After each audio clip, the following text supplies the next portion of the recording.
අයිබෝවන් මම ඉගෙන ගත්ත දේවල් 10-11 ශ්‍රේණිවල නංගිල මල්ලිලට හප උගන්නගෙන යන ගමනේ අපි මේ විදි ලොකු ගමනක් ඇවිල්ලා තියෙනවා මේ අපේ 10 වෙනි එපිසෝඩ් එක. අන්තිමට අපි කතා කරේ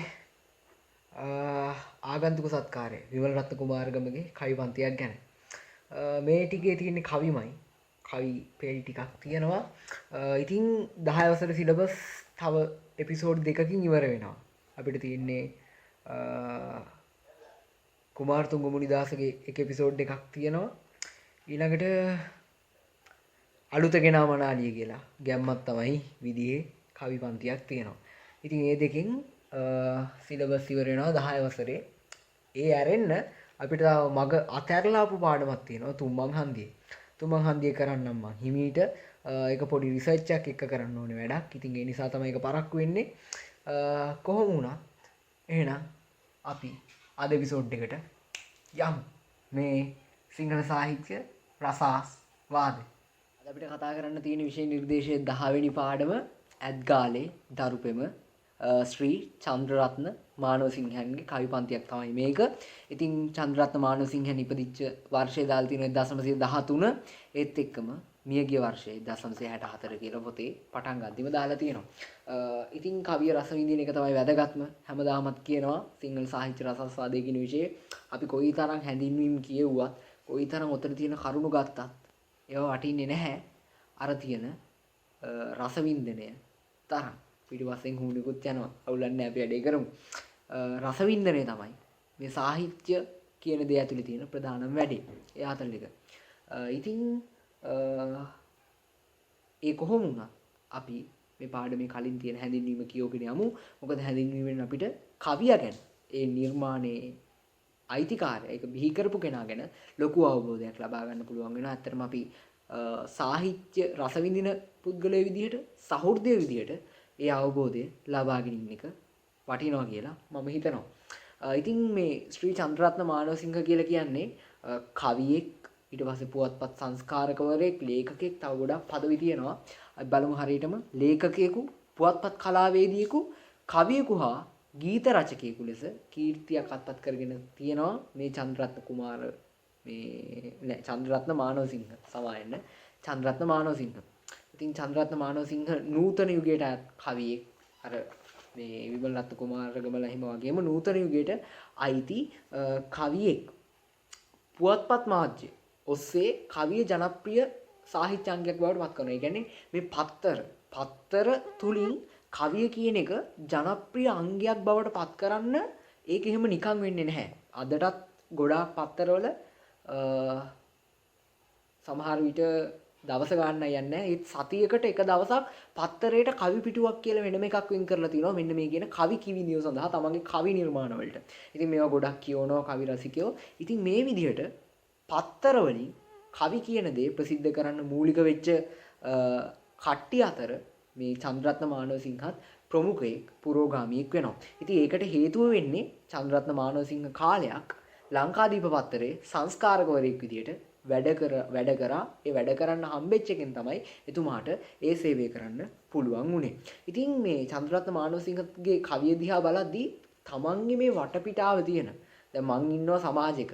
මට ඒ සමාජයේ තියෙන දේවල් සැටිස් නැහැ. මට මං වටේ සිද්ධ වෙන දේවල්වත් ඒ සිස්ටම් වත් සැටිස් නැත්තම් මට සිද්ධ වෙනවා එක්කෝ කරබාගෙන බලන් ඉන්න. එහෙමත් නැත්තම් ගිහිල්ලා එක්කෝ වලියක් අදින්න සිද්ධ වෙනවා. එහෙමත් නැත්තම් මොකක් හරි වෙන යම් හෝ ක්‍රමයක් පාවිච්චි කරන්න වෙනවා ඒ සමාජ ක්‍රමයට විරුද්ධව මගේ තියෙන මේ විරෝධාකල්පය එළියට දක්වන්න.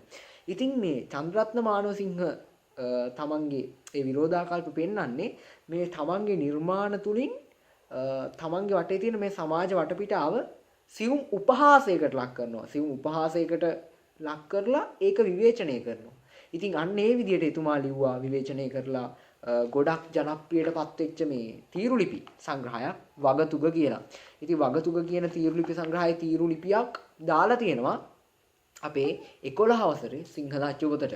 මට දැන් ඒක ගෙනල්ලා මෙතන කියවන්න පුළුවන්, පෙන්වන්න පුළුවන්. ඒත් වැඩේ කියන්නේ මේ දැන් මේ ෂූටින් කර කර ඉන්න වෙලාවේ ගෙදර මිනිස්සු නිදි පොත ගන්න ගිහිල්ලා අල්මාරිය අරින්න ඕනේ. ඉතින් මේ වෙලාවේ මට ඒක ගන්න බෑ. මොකද අල්මාරිය අරින්න ගියොත් ගෙදර මිනිස්සු ඇහැරෙන හින්දා. ඊට පස්සේ මටත් බැනුම් අහගන්නයි වෙන්නේ. ඉතින් ඒ නිසා මමම පෙන්වන්න ඕනේ නැහැ ඒක. ඔබට හොයාගන්න පුළුවන් 11 වසරේ අච්චු පොත අරන් බලන්න. සාහිත්‍ය නෙමෙයි. භාෂාව අච්චු පොත. ඒකේ තියෙනවා වගතුග එක තීරු ලිපියක් පළ කරලා.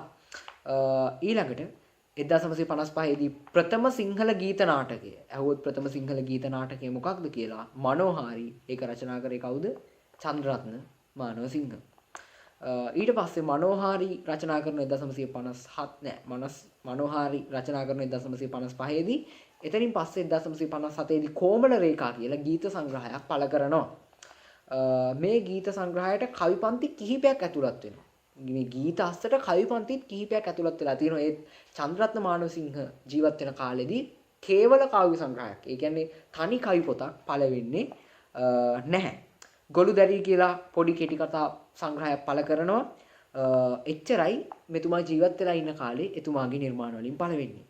ඒත් මේ මෙතුමාගේ අභාවයට පස්සේ සාහිත්‍ය රසය කියලා ලිපි එකතුවක් පළ වෙනවා. හදවත් නැත්තෝ කියලා කෙටි කතා සංග්‍රහයක් පළ වෙනවා. ඉහිරුණු කිරිබත කියලා ළමා ගී පොතක් පළ වෙනවා. මානවසිංහ සාහිත්‍ය කියලා මේ ගද්‍ය පද්‍ය රචනා සමුච්චයක් එකතුවක් එළි දැක්වෙනවා. ඉතින් බලද්දී මේ සමහර විට චන්ද්‍රරත්න මානවසිංහයන් මේ කේවල කාව්‍ය සංග්‍රහ කරන්න තරම් මොකද කවි පොතක් ගහනවා නම් කවි 5ක් 6ක් දාලා ගහන්න බෑ. සාමාන්‍ය යම් ප්‍රමාණයක් තියෙන්න ඕනේ. ගොඩක් කවි ලියපු කෙනෙක් නොවෙන්නත් ඇති. මම ඒ ගැන හරියටම දන්නේ නැහැ. ඒත් ලංකාදීපේ සංස්කාරකවරයෙක් කිව්වහම කවි නොලිය ඉන්නවා කියන එකත් චුට්ටක් මේ ප්‍රැක්ටිකල් නෑ වගේ දෙයක්. ඒ නිසා කොහොම හරි මෙතුමගේ කාව්‍ය සංග්‍රහය පළ වෙලා නැහැ. තනි කාව්‍ය සංග්‍රහයක්. මෙතුමා අතින් ලියවෙච්ච මීකිරි වෙසක් මිහිර ගුරු ගෙදරට යන අතරමඟ ඇත්ගාලේ දරුපෙම මගේ රට මහබෝ වන්නම කියන රචනා ගොඩක් සරලයි සුගමයි ජීවන සෞන්දර්යයෙන් අනුුණයි. අන්න ඒ වගේ නිර්මාණ කියලා උසස් ගණයේ නිර්මාණ විදියට සලකන්න පුළුවන් මෙන්න මේ කියන නිර්මාණ. නිරුත්සාහක හෘදයාංගම පද ගැලපුම. මේ ටික මතක තියාගන්න. මේ ටික චන්ද්‍රරත්න මානවසිංහයන්ගේ නිර්මාණවල අනන්‍ය ලක්ෂණ කියලා අහුවොත් පෙන්වන්න පුළුවන්. ඒත් මම නම් කියන්නේ අහනවා කියලා. මට ඒක හරියට කියන්න බෑ. සමහර විට කරුමෙට ඔබේ අවුරුද්දේ දෙහන්න පුළුවන්. ඒත් මම අධ්‍යයනය කරද්දිවත් මං ඕලෙවල් දියද්දිවත් කවදාවත් මගෙන් අහලා තිබ්බේ නෑ. මේ හැඳින්වීමෙන් වැඩි දුර එන්නෙම නෑ. අර සිංහල සාමාන්‍ය සාහිත්‍ය සංග්‍රහයේදී නම් එනවා. හැඳින්වීම තියෙන කොටසෙන් අස්සෙන් පොඩි කරුණු ඉඳන් එනවා. ඒත් ලිට් එකේ එහෙම එන්නේ නැහැ. ඒ කොහොම වුණත් මතක තියාගන්න වැඩි කෝකටත් අපිට හොඳයි අපි සාහිත්‍ය රසිකයෝ සහෘදයෝ විභාග ලියන්න විතරක් යන මිනිස්සු නෙමෙයි. ඉතින් මේ චන්ද්‍රරත්න මානවසිංහයන්ගේ නිර්මාණවල විශේෂ ලක්ෂණ තමයි නිරුත්සාහක හෘදයාංගම පද ගැලපුම. ඒ කියන්නේ ආයාසයක් කරන් මේ පටල තටම ලියපුවා නෙමෙයි මේවා. ඒ වගේ අපිට දැනෙන්නේ නැහැ. සමහර විට එහෙම වෙන්න තියන්නේ නැත්තේ. ඒත් ඒක දැනෙන්නේ නැහැ. නිකන් බණ්ඩක් වගේ ලිස්සල යන මේ පද තියෙන්නේ. ඒ කියන්නේ ගලාගෙන යනවා. ඒ වගේ මේවා හදවතට දැනෙනවා. ඊට පස්සේ හදවතට ගෝචර වූ සරල බස් වහරක් භාවිත කිරීම. කොහෙවත් යන මේ පඬිතෙන්ට ලියන භාෂාවෙන් නෙමෙයි ලියන්නේ. සාමාන්‍ය අපිට තේරෙන භාෂාවෙන්. නිර්ව්‍යාජ ජීවන සෞන්දර්ය. ජීවනයේ සෞන්දර්ය නිරූපණය කරනවා. බොරු ගහන්නේ නැහැ, බොරු බයිලා ගහන්නේ නැහැ. ඇත්ත කියන්නේ. පිළිබිඹු කිරීම ඔහුගේ නිර්මාණවල අනන්‍ය ලක්ෂණ කියලා සැලකෙනවා. ඒ වගේම මේ සමකාලීන කවියන්ගේ මානවසිංහත් එක්ක මේ කාලේ කවි ලියපු කවියන්ගේ අතරින් මානවසිංහ විශේෂ කරලා පෙන්නන ලක්ෂණ විදියට අපිට සලකන්න පුළුවන්. අපි පටන් ගමු මේ පාඩමේ තියෙන වැදගත්ම අංගය කරන්න. ඒ තමයි රස වින්දනය, රස ආස්වාදය. ඔන්න එහෙනම් පටන් ගත්තා. ඇත්ගාලේ දරුපෙම ශ්‍රී චන්ද්‍රරත්න මානවසිංහ. මේ මෙතෙන්දී රස වින්දනයට යන්න කලින් තව එකක් කියන්න ඕනේ. මේ මානවසිංහගේ මේ ආකෘතිය කියන්නේ කවියකට තියෙනවනේ යම්කිසි හැඩරුවක්. සඳස් නම් සඳස්, සිව්පද නම් සිව්පද, නිසඳස් නම් නිසඳස්. අන්න ඒ විදිහේ දෙපද නම් දෙපද. දෙපද මොනවද තියෙන කවි? ඔය තියෙන ඕන තරම් කවි. අපි ගත්තොත් විලක්ෂ අයියගේ දෙපද කවියක් මට දැන් මතක් වෙනවා. බලමු අපි කියාගෙන යන්න. එකවමත් එක රටක කියලා හිතාගෙන මේ අහන්න. දුරස් බව අපි අතර තිබුණා තරුවලින් දුර මනින්න. පවුරු පදනම් මොහේ පාවේ හෙත් නොතිබුණි මුදල්ද? නෑ මට හරියට මතක් වෙන්නේ නෑ ඒක. හැබැයි ලස්සන කවියක් ඈ. මට කටපාඩම් තිබ්බ දැන් මොකක් වුණාද දන්නේ නැහැ. බලමු. ඒක දෙපද. ඔන්න බලන්න. මේ විදියට යන්නේ. එකෝමත් එක රටක කියලා හිතාගෙන මේ අහන්න. දුරස් බව අපි අතර තිබුණා තරු වලින් දුර මනින්න. පවුරු පදනම් මොහේ පාවේ එහෙත් නොතිබුණු මුදල්ද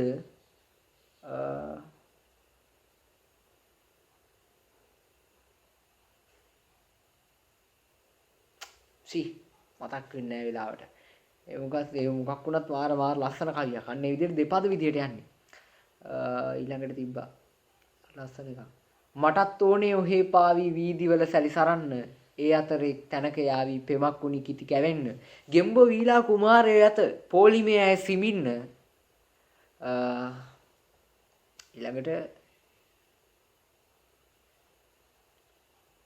මතක් වෙන්නේ අපරාධය අමතක වෙලා.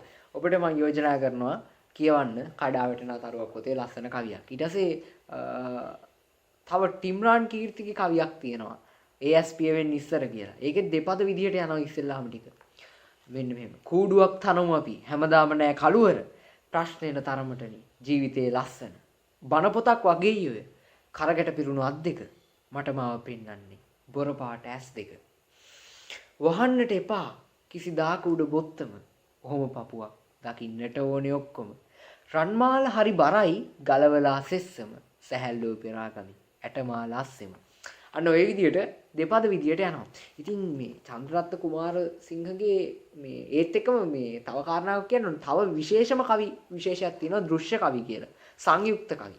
ඒ වගේ නිකන් අපිට මේ කියෝල විතරක් නෙමෙයි බලලත් රස වින්දනයක් ගන්න පුළුවන්. ඒ කියන්නේ හැඩේනොත් අදහසක් දෙනවා. වචන එකතු කරලා එන හැඩයක් හදනවා. අපි ගත්තොත් අජිත් තිලකසේන වගේ කවියෙක්ව ඊළඟට මෑත කාලීනව ගත්තොත් අපි තක්ෂිලා ස්වර්ණමාලි වගේ කිවිදියක්ව ඒගොල්ලන්ගේ සංයුක්ත කවි කියලා එකක් තියෙනවා. ඒක වෙනම මේකක්. ඉතින් මේ චන්ද්‍රරත්න මානවසිංහගෙත් කවියේ තියෙන ආකෘතිය වෙනම මේකක්. මේ බලන්නේ කවි තියලා තියෙන පිළිවෙල. දැක්ක. පේලි තුනක් එකට ලියලා ඊට පස්සේ ඒක කඩලා මෙතෙන්ට අරන්. ඔබට මං හිතනවා කැමරාවට පැහැදිලිව පේනවා ඇති කියලා. අපි එන රස විඳගෙන යමු. මොකටද අම්මේ අම්මට ගැහුවේ මාමල දෙන්නෙකු වට කරලා. ඇඟපත තැලිලා රිදෙනවා ඇතිනේ. කොච්චර ගැහුවද බැඳ දමලා. කවුරු ගැනද මේ කියනවා ඇත්තේ? අපි බලමු. දෙපා සතාගේ ළඟ කා බීගෙන සිටියම ගතිගුණ වෙනස් වෙලා.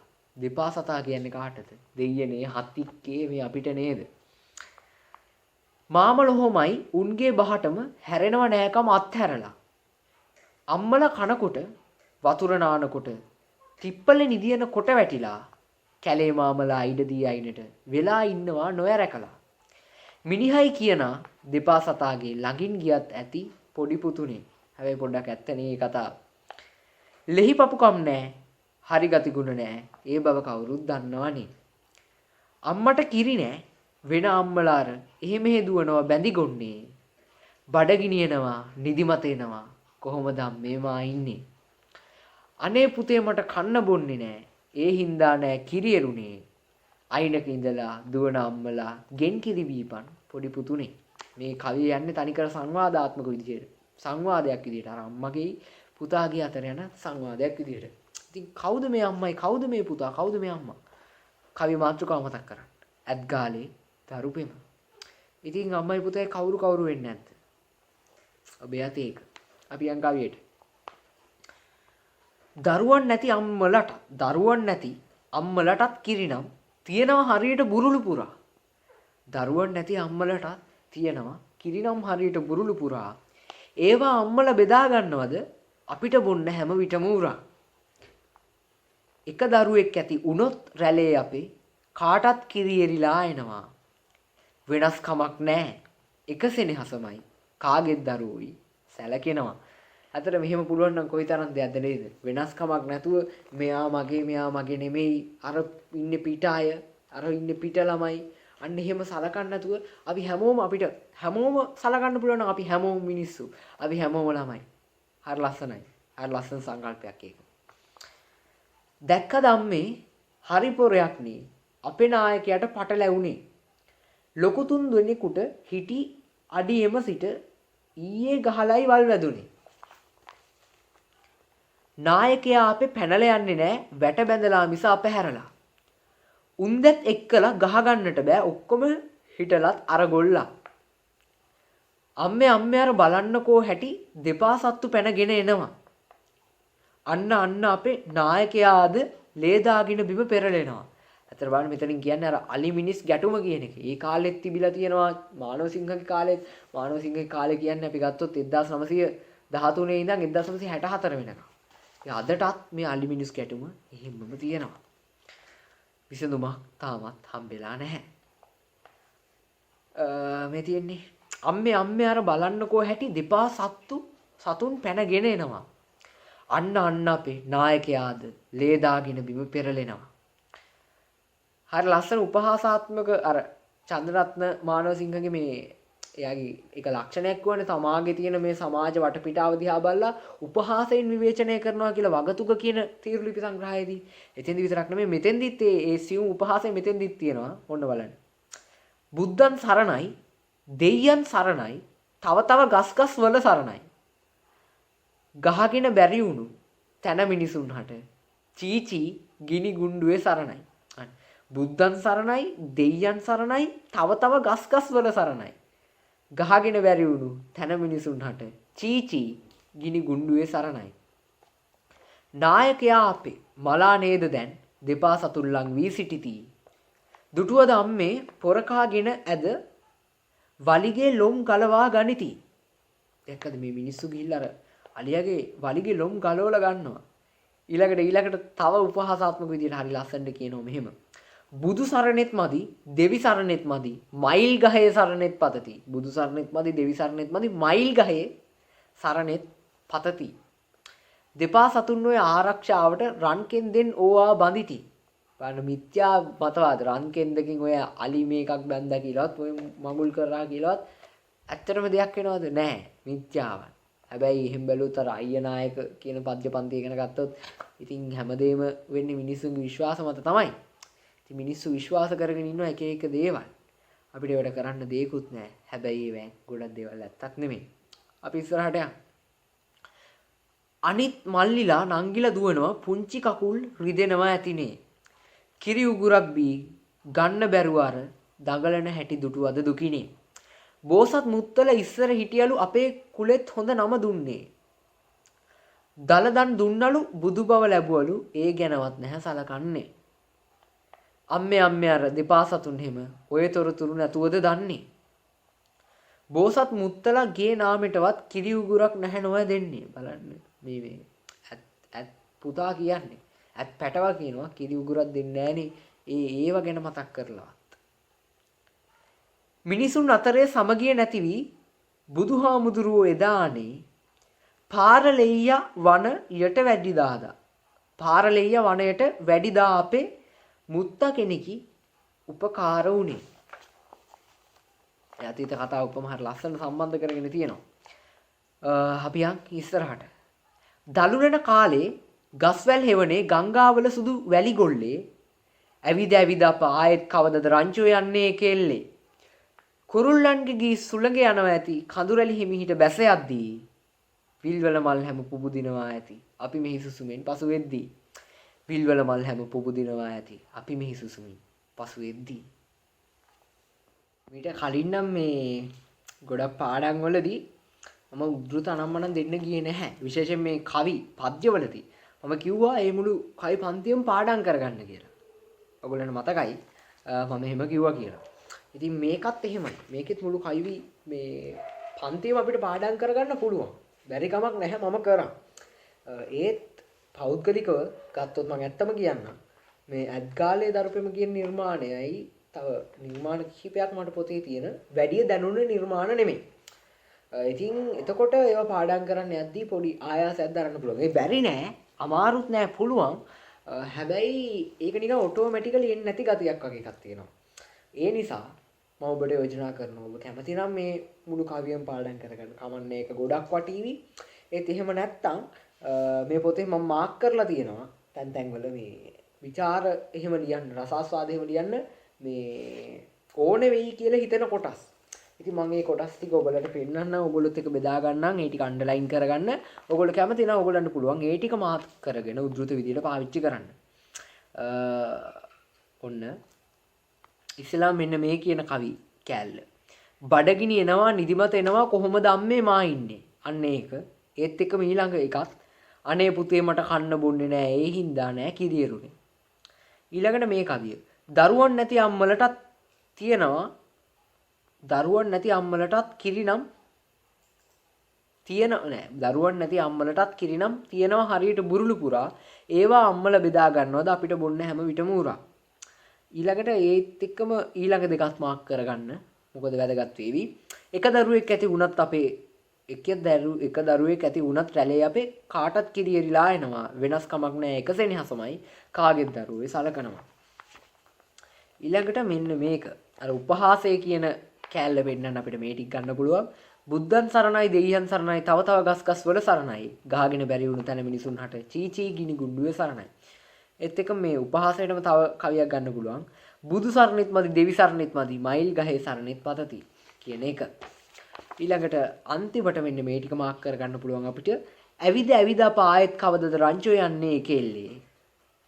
ඊළඟට විල්වල මල් හැම පුබුදිනවා ඇති අපි මෙහි සුසුමින් පසු වෙද්දී. ඉතින් ওই ටික මාක් කරගන්න ওই ටික වුණත් ඇති වේවි කියලා මම විශ්වාස කරනවා. ඒ නිසා තමයි මම මාක් කරලා තියෙන්නේ මේ මගේ O level කාලෙදී. අපි චුට්ටක් නිකමට මේ ලිඛිත අභ්‍යාස පැත්තට ගිහිල්ලෙමු. ඊට පස්සේ අපිට මේ කවිය ගැන ලොකු දෙයක් කතා කරන්න තියෙනවා. මේ කවිය අද සමාජයේ අද දකින්න තියෙන දේවල්. ඉතින් මේ ප්‍රශ්න අපිට මේ ප්‍රශ්න වලට ඇත්තටම විසඳුමක් දෙන්න බැයිද? එහෙමත් නැත්නම් විසඳුමක් දෙන්න පුළුවන්කම තියෙද්දි අපි ඒ විසඳුම දෙන්නේ නැතුව ඉන්නවද කියන එක ගැන ඔන්නෝම ලොකු කතිකාවතක් අපිට ගොඩ ගන්න පුළුවන්. ඉතින් අපි ඒක පස්සේ ගොඩනගමු. ඉස්සෙල්ලාම අපි ගිහලා ලිඛිත අභ්‍යාස පැත්තේ පොඩි රවුමක් ගහලෙමු. ඇත්ගාලේ දරුපෙම දරු සෙනෙහස පිළිබඳ අපූර්ව චිත්තාවක් මවන පැදිපෙලකි. විමසන්න ඇත්ත. මේක තනිකරම යන්නේ මේ අම්මා කෙනෙකුයි දරුවෙකුයි.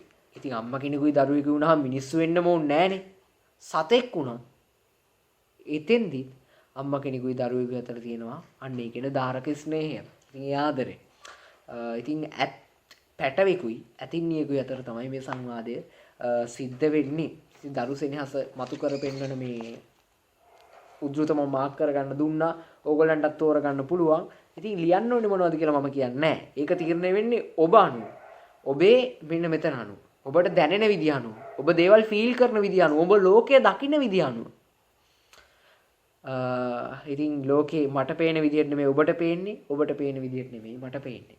ඉතින් ඒ නිසා ਵਿਚාර විවිධ වෙන්න ඕනේ. ඒ උද්ෘත අපිට එහෙම විවිධ කරන්න බෑ. මොකද එකම නිර්මාණය නිසා. මේ ටික ගන්න පුළුවන්. දරු සෙනෙහස ගැන කියද්දි.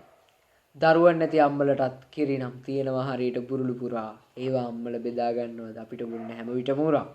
ඊළඟට මේක වෙනස්කමක් නෑ එක සෙනෙහසමයි කාගෙත් දරුවෝයි සැලකෙනවා.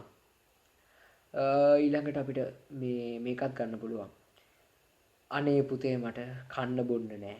ඒ හින්දා නෑ කිරියරුනේ කියන එක. ඒ ටික ගන්න පුළුවන්. බලමු දෙවෙනි එකට. මිනිසාගේ ඇතම් ක්‍රියාකාරකම් සත්ව සංහතියේ පැවැත්මට තර්ජනයක් වී ඇති ආකාරය මෙම පැදිපෙළේ විස්තර කෙරේ. පැහැදිලි කරන්න. මිනිස්සුන්ගේ සමහර මේ වැඩ සත්තුන්ගේ පැවැත්මටත් හානි කර වෙලා තියෙනවා. එතන බැලුවොත් බලන්න මිනිස්සු කරන්නේ මහා ජරා දේවල්නේ සෝබා දහමත් කනවා, ඔක්කොම කනවා, රටත් කනවා, ලෝකෙත් කනවා. ඔහොම තමයි මිනිස්සු. අපි එහෙම තමයි ඉතින්.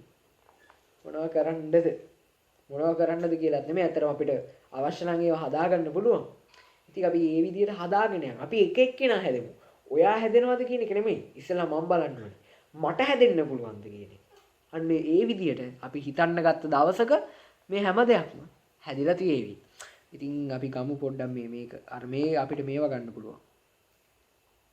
දුටුව ධම්මේ පොරකාගෙන ඇද වලිගේ ලොම් ගලවා ගනිති. අර සත්තුන්ගේ මේ කොහෙවත් යන මේ පිස්සු විශ්වාස ඔළුවේ තියෙන මගුලක් කරන්න ගිහිල්ලා අර විශ්වාස කරන අර ආරක්ෂාව ලැබෙනවා කියලා අර ඇත්තු මරනවා උන්ගේ මේ දල ගලව ගන්නයි ඊළඟට අර වලිගේ තියෙන කෙඳි ගලව ගන්නයි. බලන්න ඉතින් ඔන්න ඒක අපිට ගන්න පුළුවන්. ක්‍රියාකාරකම් ගැන කතා කරද්දී. ඔය තියෙන්නේ. ඉතින් වගේ ඒවල් අපිට ගන්න පුළුවන් මේ විචාර රසාස්වාද ලියන්න. අනික මේ දෙවෙනි මාතෘකාව මිනිසාගේ ඇතැම් ක්‍රියාකාරකම් සත්ත්ව සංහිතියේ පැවැත්මටද තර්ජනයක් වී ඇති ආකාරය මෙම පැදි පෙළේ විස්තර කෙරේ. අන්න ඒක අපි කතා කරමු. ඒක දැන් ගැලපෙනවා. ඇත්තටම අපි මේ කවිය ගැන කතා කරන්න යද්දී ඒ හැම දෙයක් ගැනම කතා වෙනවා.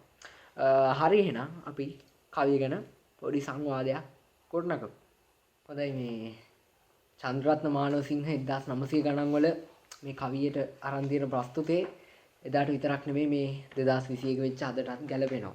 අදටත් අපි ඕන තරම් මේ ටීවී එකේ දකින්නවනේ ප්‍රවෘත්තියක්දී. වන අලියෙක් කඩා වැදි ගම්මානයේ සිදු කරපු හානිය. ගම්මානයකට හානි කරලා අලි පැනලා ගමකට අලි පැනලා අලියෙක් ගහලා මිනිහා මලා. ඊට පස්සේ වන අලි ප්‍රහාරයකින් දෙදරු මවක් මරුට. ඉතින් ඔය වගේ ඒවා අදටත් තියෙනවා. අදටත් අපිට ඕන තරම් ටීවී වල නිවුස් වල දකින්න පුළුවන්. මේ වෙන කොහෙවත් නෙමෙයි ලංකාවෙම සිද්ධ වෙන දේවල්.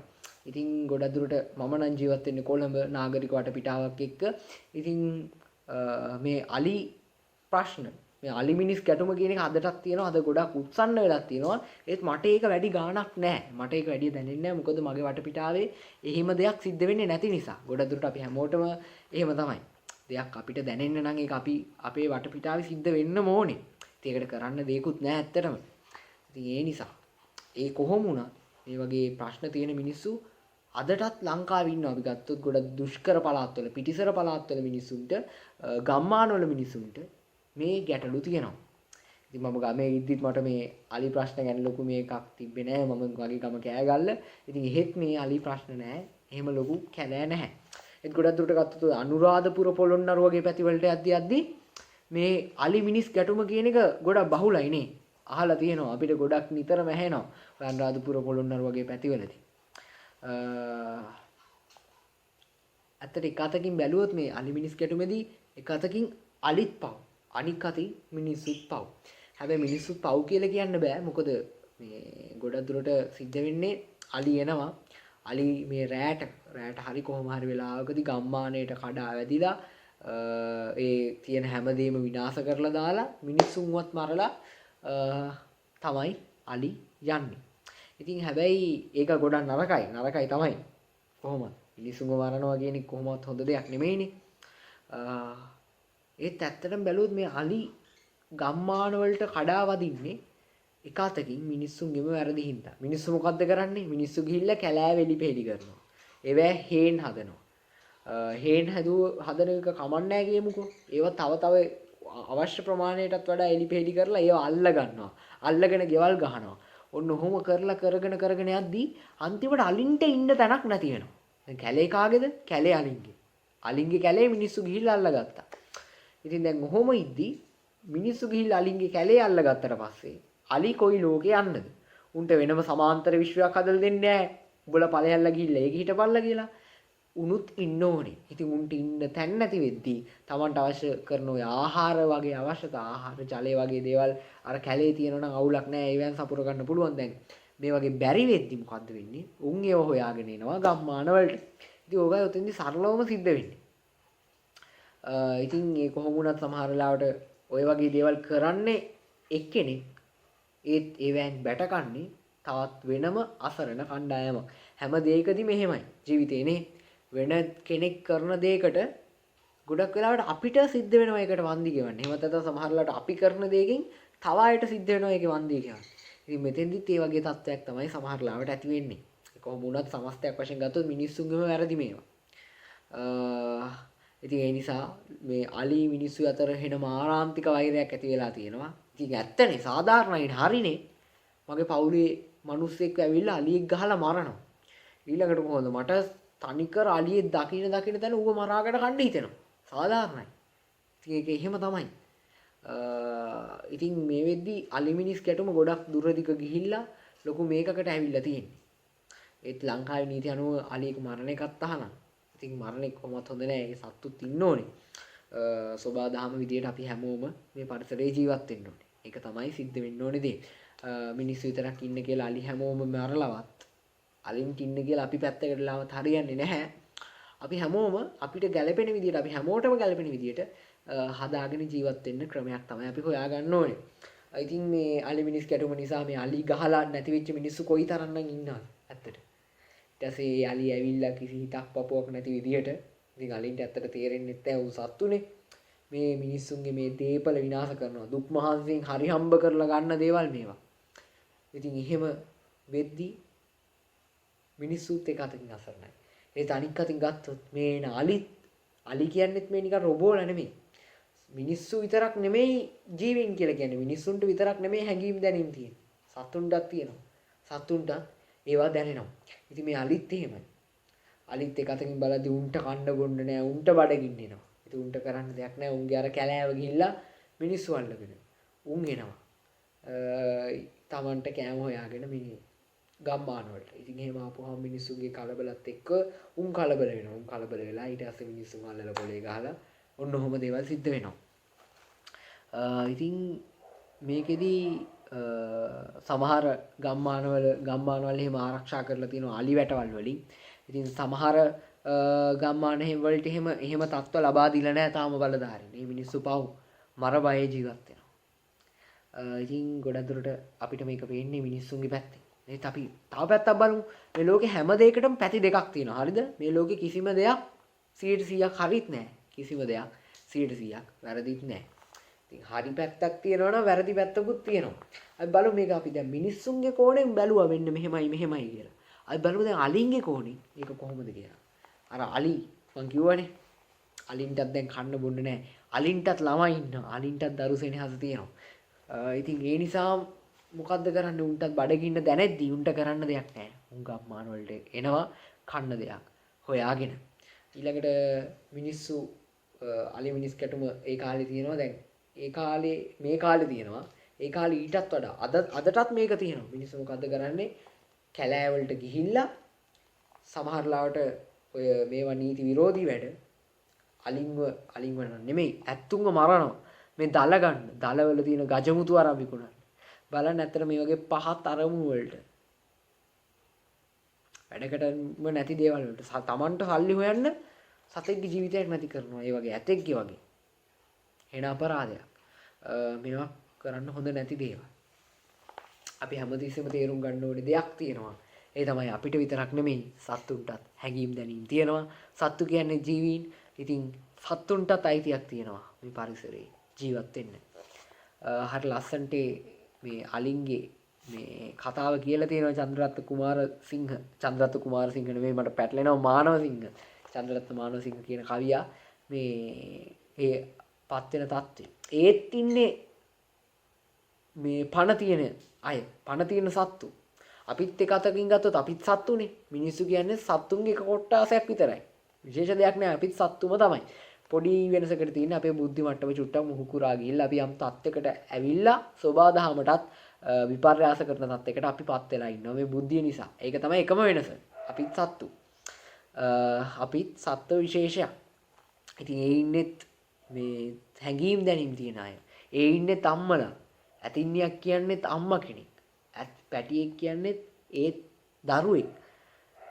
ඒක හරි ලස්සනට නිරූපණය කරලා තියෙනවා මේ චන්ද්‍රරත්න මානවසිංහ තමන්ගේ මේ නිර්මාණය හරහා. ඉතින් අපිට පුළුවන් නම් මේක තේරුම් ගන්න.